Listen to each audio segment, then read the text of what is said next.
안녕하세요. 인공원 포인트입니다. 이번 시간에는 도형 영역 세 번째 강의인 평면 도형의 강론 두 번째 파트를 진행해 보려고 합니다. 지난 시간에 저희가 모양부터 시작해서 각도까지 이렇게 학습을 했는데요.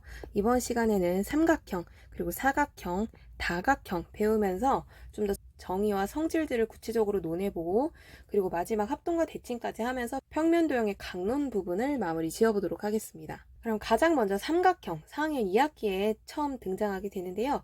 사실 우리가 이제 직각을 공부를 했고 예각, 둔각까지 공부를 했어요. 이걸 바탕으로 변의 길이에 따라서 이등변 삼각형과 정삼각형 분류하고 성질 학습을 합니다. 그리고 각의 크기에 따라서 예각 삼각형, 직각 삼각형, 둔각 삼각형 분류를 하게 되고요. 각각의 성질도 또 알아보게 되겠죠.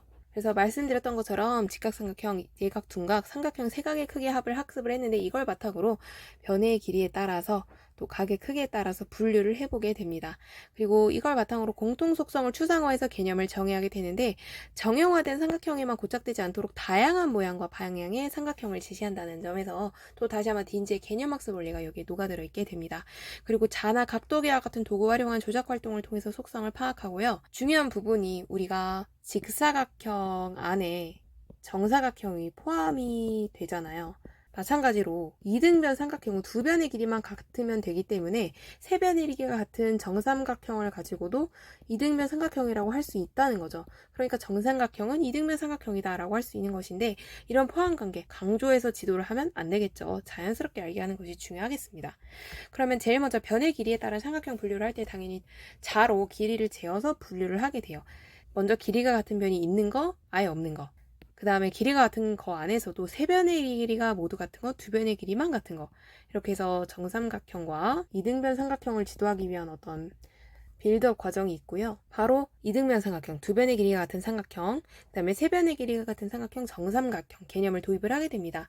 그 다음에 이등변 삼각형 성질 공부를 할 때 색종이로 이등변 삼각형 만들고 관찰한 다음에 직접 각의 크기를 재어봐요. 이때 길이가 같은 두 변에 있는 두 각의 크기가 같다라는 성질 첫 번째 이끌어내게 되고요.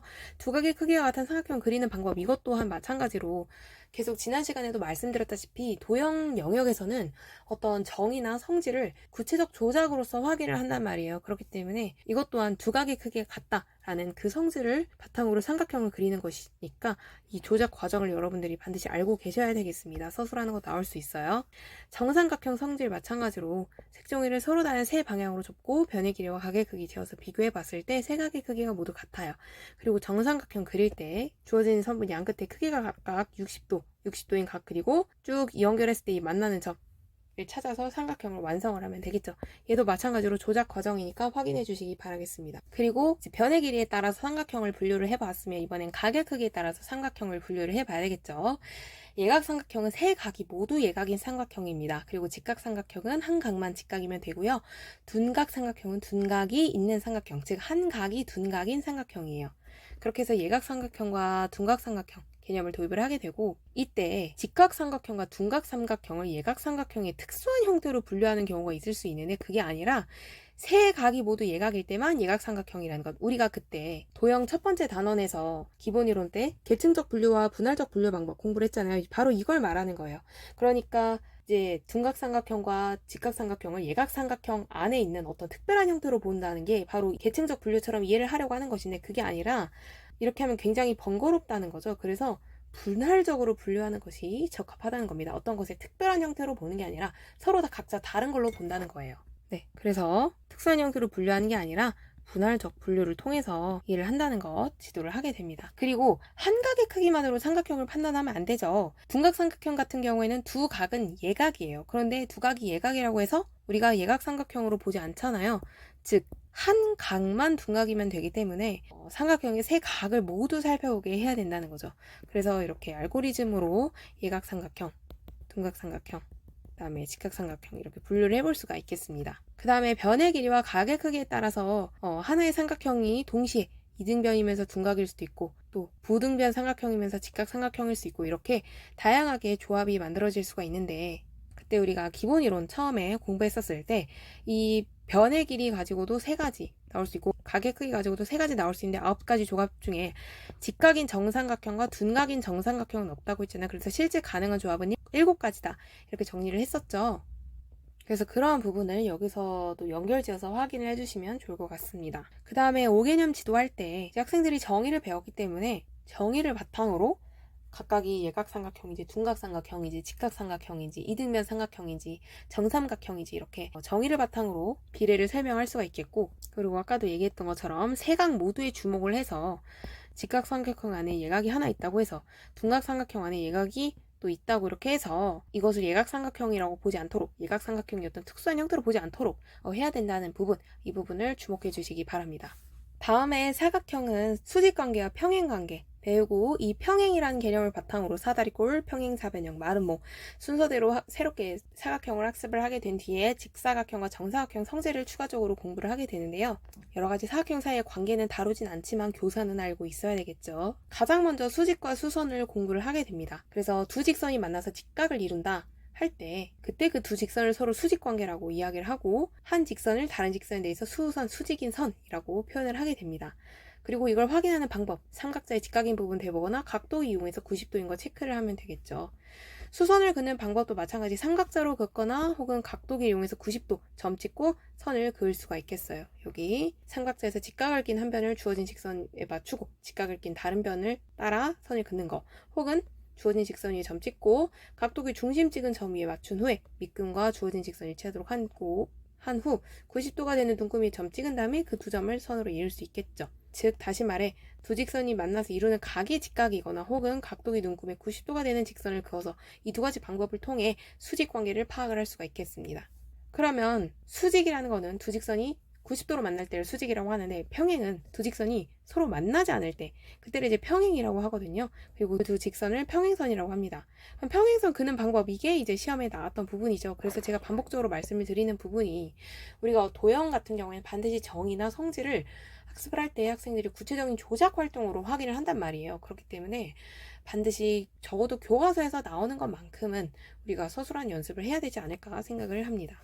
그 다음 평행선 사이 거리는 평행선의 한 직선에 수직인 선분을 그어서 그 수직인 선분의 길이를 재어 평행선 사이의 거리를 재게 되고 가장 짧은 선분이 된다는 거죠. 그럼 이걸 바탕으로 평행 수직 배웠죠. 이걸 바탕으로 사다리꼴을 학습을 하게 됩니다. 평행한 변이 한 쌍이라도 있는 사각형을 사다리꼴이라고 하는 거죠. 그런데 한 쌍만 있는 것이 아니라 적어도 한 쌍인 것이 사다리꼴이라는 것, 이 부분 체크해 주시기 바랍니다. 평행사변형은 이제 마주보는 두 쌍의 변이 서로 평행일 때 평행사변형이라고 하고, 이때 성질들을 확인을 하게 돼요.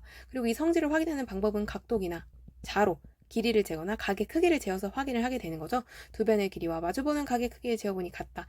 이웃하는 두 각의 크기 합은 180도다. 이렇게 확인을 하게 됩니다. 마름모 마찬가지, 네 변의 길이가 모두 같은 사각형을 마름모라고 하죠. 그리고 직접 재어보거나 접어보거나 하면서 각의 크기, 변의 길이, 성질들을 확인을 하게 됩니다. 네 변의 길이가 모두 같은 건 기본에, 마주보는 두 각의 크기가 같다는 것, 그리고 꼭지점 이은 두 선분이 이루는 각도가 90도다. 즉 대각선을 이렇게 이었을 때요, 서로를 수직 2등분한다는 거죠. 그리고 사각형이 성질 쭉 나오면서 이제 사각형을 분류를 하게 됩니다. 그랬을 때 직접 이제 변의 길이와 각의 크기 재면서 그 뜻과 성질을 바탕으로 5개념을 지도를 할 수가 있겠고, 그다음 다각형 단원으로 넘어오시면 이제 1학년, 2학년 때 삼각형, 사각형, 원 이런 것들 배웠어요. 그리고 오각형, 육각형은 2022 개정 교육과정에서 삭제되었다고 말씀을 드렸고, 3학년 때 꼭지점 변 배웠고, 4학년 1학기 때 각도, 삼각형과 사각형이 4가지 크기 합 배웠고, 4학년 2학기 때 삼각형과 사각형 분류까지 해봤습니다. 그럼 이제 마지막 하이라이트인 다각형 공부를 해야 되겠죠? 다각형은 선분으로만 둘러싸인 도형이란 말이에요. 그렇기 때문에 선분으로만 둘러싸이냐, 곡선이 포함되어 있냐로 먼저 분류를 하고, 이걸 바탕으로 선분으로만 둘러싸인 도형을 다각형이라고 한다. 이렇게 다각형의 개념을 도입을 하게 됩니다. 그리고 닫힌 도형이어야 되겠죠. 선분들이 이렇게 열려 있으면 안 돼요. 그 다음에 이제 변의 수에 따라서 다각형을 분류를 하면서 변의 수에 따라 다각형 이름이 달라진다는 것을 확인을 하게 됩니다. 그리고 성질을 확인하게 되는데, 다각형 이름은 변의 수, 꼭지점의 수, 각의 수를 바탕으로 정해지고, 그 변의 수와 꼭지점 수와 각의 수가 다 같다는 것을 확인을 하게 됩니다.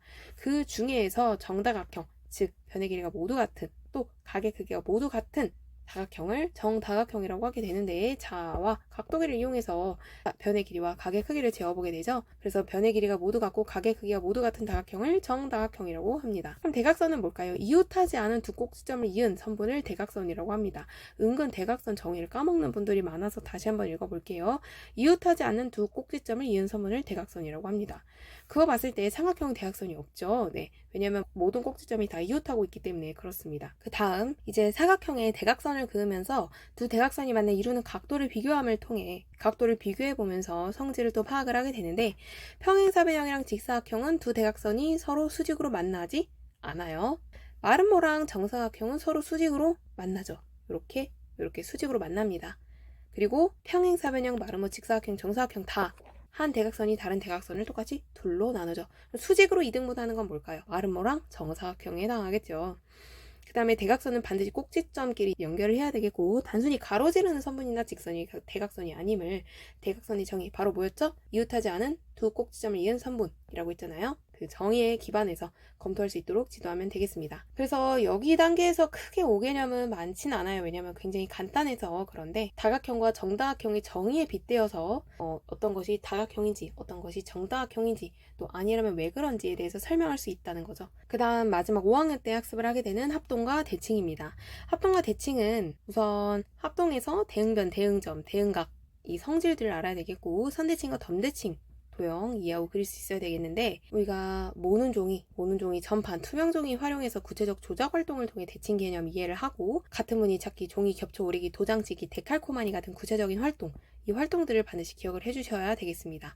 그래서 합동 같은 경우에 모양과 크기 같아서 포개었을 때 완전히 겹쳐지는 두 도형을 서로 합동이라고 하죠. 합동은 여러 가지 방향으로 만들 수 있는데, 이런 모양을 애들이 합동으로 잘 인식을 못할 때가 많아요. 그럴 땐 직접 잘라서 겹쳐보게 하면 됩니다. 합동의 도형의 성질, 대응변의 길이가 같아요. 대응각의 크기가 같아요. 그거죠. 그래서 이럴 때 어떻게 할 수가 있죠? 그렇죠. 직접 자로 길이를 재고 각도기로 각의 크기를 재어보면 되겠습니다. 선대칭 도형의 뜻, 반으로 접었을 때 완전히 포개지는 것, 그것을 선대칭 도형이라고 하고, 그때 그 직선을 대칭축이라고 하고요. 대칭축이 가장 많은 선대칭 도형은 원이라는 특징도 있습니다. 선대칭 도형의 성질, 당연히 대응변의 길이와 대응각의 크기가 같겠죠. 직접 재어보면 되겠고요. 중요한 건 이거예요. 선대칭 도형에서 대응점끼리 인선분은 대칭축과 수직으로 만나고 그것을 똑같이 둘로 나눠, 즉 수직 이등분한다. 이 성질을 반드시 기억을 해주셔야 됩니다. 그리고 그리는 방법과 관련해서 마찬가지로 조작과 관련된 부분이기 때문에 여러분들이 이 부분을 서술할 수 있어야 된다고 개인적으로 생각을 하고요.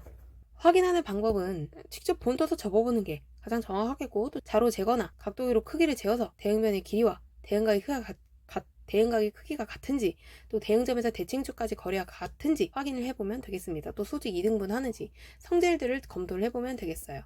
다음에 점대칭 도형 같은 경우에 어떤 점을 중심으로 180도 돌렸을 때 처음 도형과 완전히 겹쳐지면 그것을 점대칭 도형이라고 하고, 그때 그 점을 대칭의 중심이라고 하죠. 마찬가지로 선대칭 도형처럼 대응변의 길이와 대응각의 크기가 같아요. 그리고 대칭의 중심은 대응점끼리 이은 선분을 똑같이 둘로 나누죠. 이것이 둘로 이렇게 나눈다라는 의미입니다. 그리는 방법도 마찬가지로 선대칭 도형 그리는 방법처럼 서술하는 게 나올 수 있으니까 읽어주시면 좋겠고요.